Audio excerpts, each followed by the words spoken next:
Bonjour, aujourd'hui je vais faire ma déclaration d'abord en anglais et puis après en français. Today I'm at Etobicoke and I'm with my candidates from the greater GTA. They are ready to fight for you and fight for Canadians.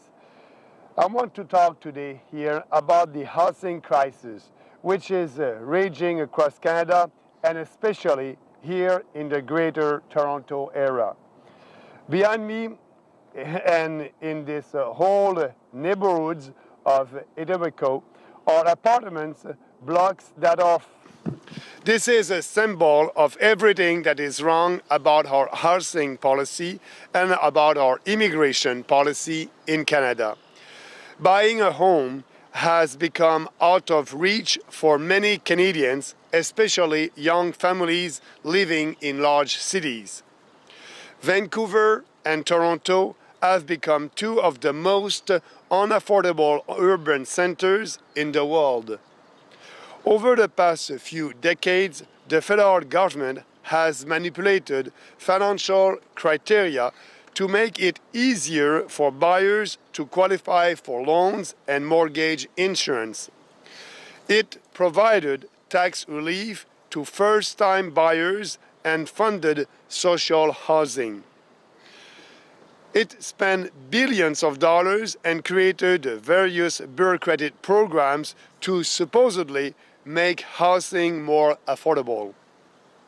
It has not worked at all. On the contrary, the housing crisis has been getting worse for years. We know exactly what the root cause of the problem is: mass immigration. Under the Trudeau government, Canada's population grew at its highest rate since the 1950s. In 2023 alone, Canada opened its door to nearly 1.3 million foreigners. This represents the entire population of Saskatchewan. It is estimated that nearly 2.7 million non-permanent residents were living in Canada as of January 2024. Mass immigration is the main reason for exorbitant housing prices in Canadian cities. Approximately 40% of immigrants to Canada end up settling in only two cities, Toronto and Vancouver, where the housing shortage is most acute. But demand is now overwhelming everywhere, including small towns and rural areas. Even if many more homes were built, supply cannot keep up with the exceptional rapid growth in demand. It's Economics 101. But the entire political and media establishment refused to recognize it until very recently, because it was not politically correct to question the consensus in favor of even more immigration. The People's Party has been talking about this since it was founded more than 6 years ago. We were called racist and xenophobic. Today, everyone is forced to admit that we were right. As we know, the Trudeau government has literally opened its doors to refugees around the world for many years. Tens of thousands of illegal refugees have entered Canada through the Roxham Road in Quebec. While Canadians are unable to find affordable housing, governments spend gigantic sums to house, feed, and provide services to asylum seekers. This is completely unacceptable. The Canadian government should work for us, Canadians, not for foreigners. The Liberals and Conservatives offer no credible solution to this problem. Both parties propose to continue accepting hundreds of thousands of immigrants, foreign workers, and students and asylum seekers each year. Both parties propose to force cities to change their zoning regulations and to densify residential neighborhoods. In practice, this means transforming pleasant and quiet neighborhoods with backyards where children can play to build apartment blocks that will welcome as many immigrants as possible.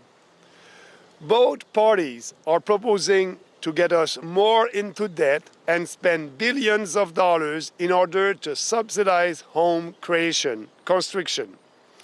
They don't want to build more houses to help Canadians. They want to build more houses so that they can accommodate more foreigners in Canada. Both the Conservatives of Populaire and the Liberals of Carney want to destroy our quality of life to pander to ethnic lobbies that ask for more immigration, and businesses that want more foreign cheap labor.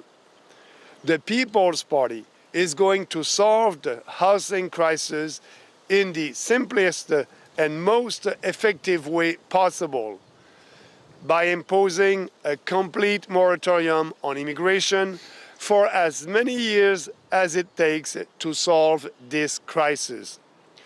We will also deport the hundreds of thousands of fake foreign students and fake refugees.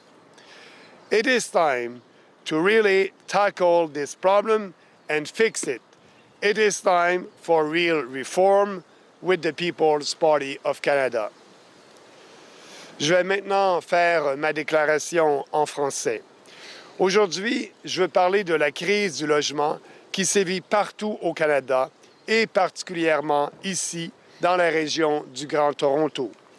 Derrière moi et dans tout ce quartier d'Etobicoke, en banlieue de Toronto, il y a des immeubles à logement qui sont remplis d'immigrants à faible revenu.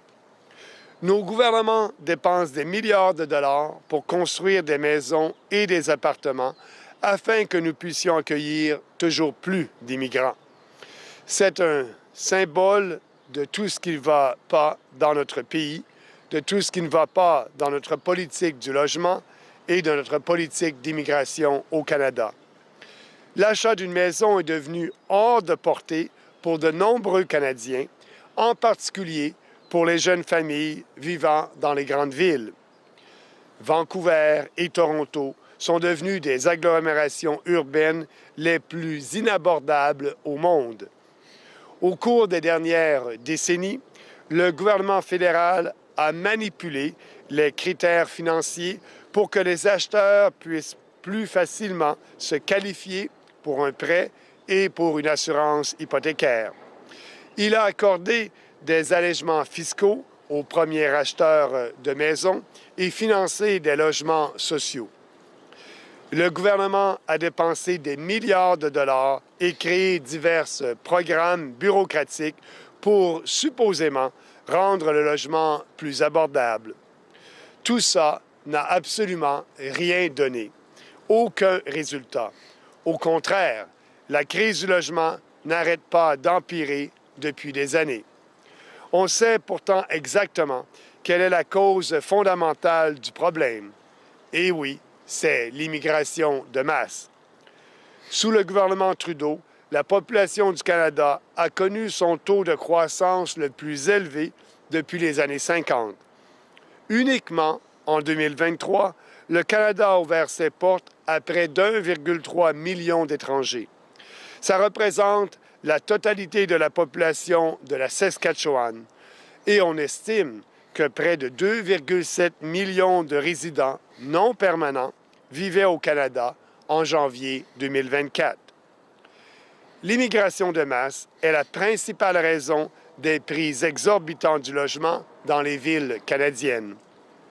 Environ 40% des immigrants au Canada finissent par s'établir dans seulement 2 villes, Toronto et Vancouver, où la pénurie de logements est le plus aiguë. Mais la demande déborde maintenant partout y compris dans les petites villes et villages à travers le pays. Mais si on construit beaucoup plus de maisons, l'offre ne peut pas suivre la croissance exceptionnelle et rapide de la demande. C'est l'économie 101. Mais tout l'establishment politique et médiatique a refusé de reconnaître jusqu'à récemment ce problème. C'est un problème de demande, ce n'est pas un problème d'offre de maisons. Parce que tout cela n'était pas politiquement correct de remettre en question le consensus en faveur de toujours plus d'immigration. Le Parti populaire est le seul qui parle de cela, et ce, depuis sa fondation, il y a plus de 6 ans. On nous a traités à ce moment-là de racistes et de xénophobes. Aujourd'hui, tout le monde est forcé d'admettre que nous avions raison. On le sait, le gouvernement Trudeau a littéralement ouvert les portes aux réfugiés du monde entier pendant des années. Des dizaines de milliers de réfugiés illégaux sont entrés au Canada par le chemin Roxham au Québec. Pendant que les Canadiens sont incapables de trouver des logements abordables, les gouvernements dépensent des montants astronomiques pour loger, nourrir et offrir des services aux demandeurs d'asile. C'est complètement inacceptable. Le gouvernement canadien devrait travailler pour nous, les Canadiens, pas pour les étrangers. Les libéraux et les conservateurs n'offrent aucune solution crédible et réelle pour régler le problème. Les deux partis proposent de continuer à accepter des centaines de milliers d'immigrants, des travailleurs et d'étudiants étrangers et des demandeurs d'asile chaque année.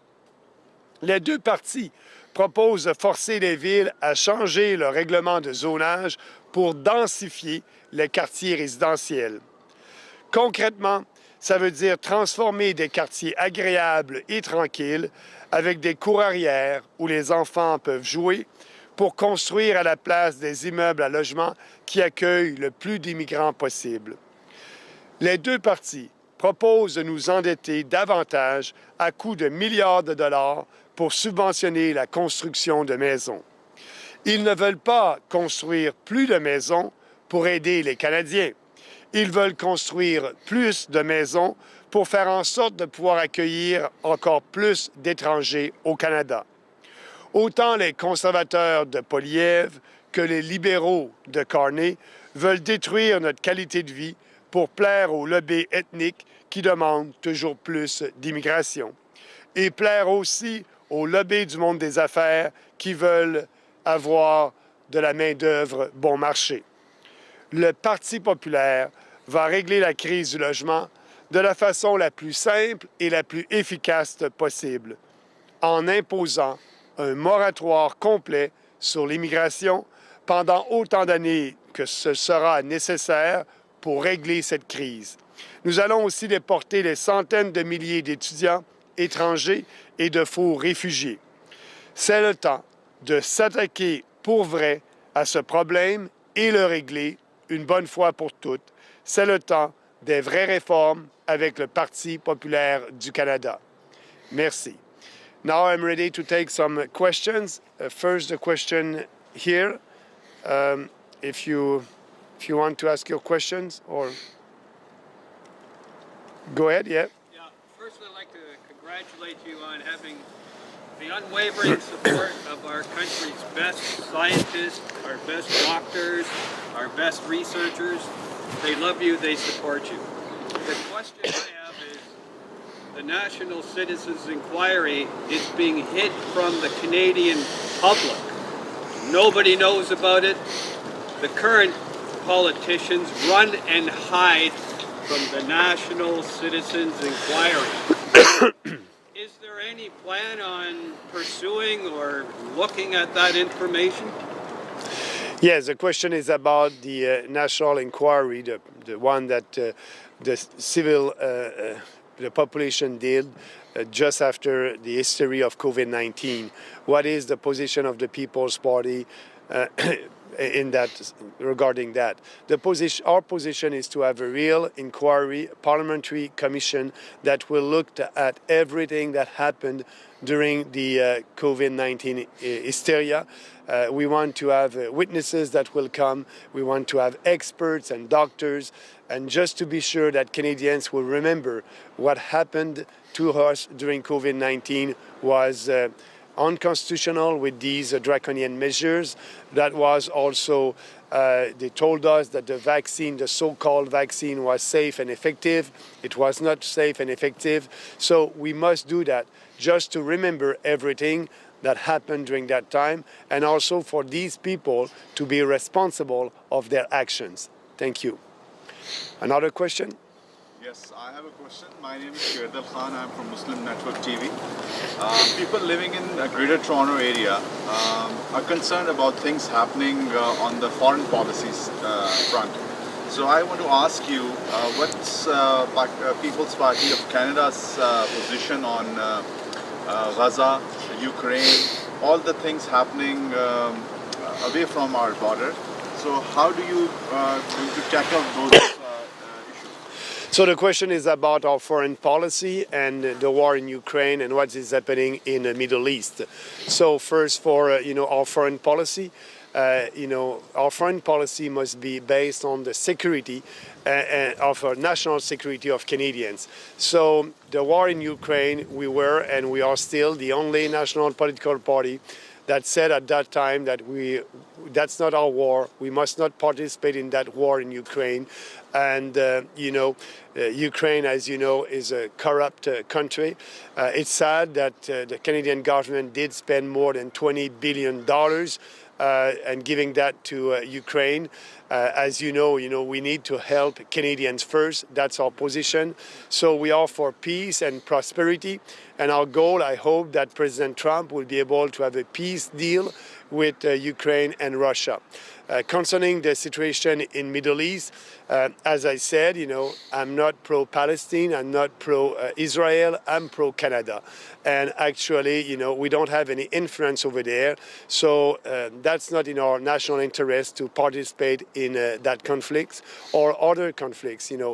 Historically, this country promoted peace and peacekeeping, and that's what we must do. So the foreign policy must be based on our national interest, and it is not in our national interest to engage into a war with other countries like we did with Ukraine by giving resources and ammunition to the Ukraine government. Thank you for asking. So another supplementary question. So there is a call for an arms embargo putting up. So what do you think supporting with arms? So People's Party of Canada is going to stop that? Yeah, like I said, we must not give any resources or ammunition to other country to fight a war when it's not in our interest. So that's the position of the party. We want, we need to rebuild our Canadian forces first. And actually, the Canadian forces right now is a woke organization. We need to change the leaderships there. And we need to give them, the resources to protect Canadians. As you know, in Canada, we didn't invest 2% of our GDP in our own defense. We must do that. That is part of the negotiation with President Trump right now. President Trump wants us to put more of our resources to defend ourselves, and we must do that, and also to protect our borders. That's the most important for us. We must be able to live here in a safe and secure country, and in some cities across the country, it is not safe anymore to go outside during the night. As you know, the crimes doubled under Justin Trudeau. We need to stop that. Thank you for asking. Another questions online? For the people online, if you have any questions, please raise your hand. Si vous avez des questions, levez la main. Non, nous n'avons pas de questions ici. If I may ask one more. Any questions online? Okay, go ahead, yeah. You're here in Greater Toronto area, and overall, there is some Islamophobia also. We have seen several incidents happening in Greater Toronto area or elsewhere. So how are you going to tackle that Islamophobia all around Canada?